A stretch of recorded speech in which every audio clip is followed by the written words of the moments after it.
Grid indicator and the grid mesh indicator are the two new features in the 1.4 version of procedural indicators. While grid indicator draws a 3D grid around an object, grid mesh indicator will slice the object into each cell of the grid, enabling the option of coloring the mesh within each cell. This is useful to indicate where an object can be placed in space and if there are any collisions on the object and where. To use a grid indicator, create an empty object and then add the grid indicator script. Add the vertex color material, define the color of the grid. Grid will draw on the zero vector point in space. You can move the grid by using the grid offset property. You can change the thickness of the grid by using the thickness property. Each axis of the grid has different width of each cell that defines the grid.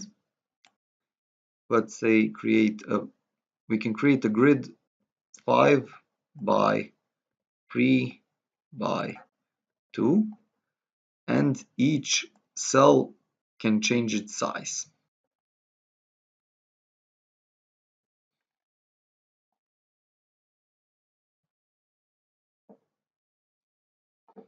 To use a mesh grid indicator, create an empty object and add the mesh grid indicator script. Choose the self-lit shader. The grid definition is the same as the grid indicator. You can create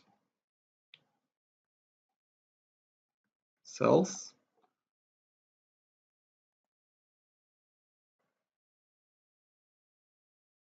and offset them using the grid offset. Choose the mesh that you are going to slice.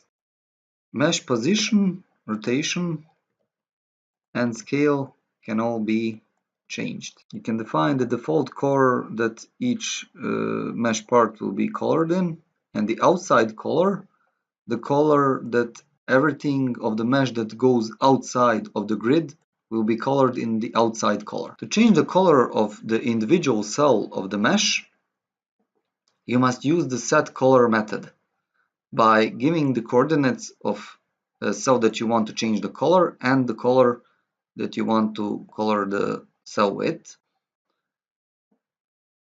Use the make separation method whenever you want to change the grid size. For example, if I use the make separation function in the update, it will update each frame, and as I change the width of the grid, it will change the slicing of the mesh.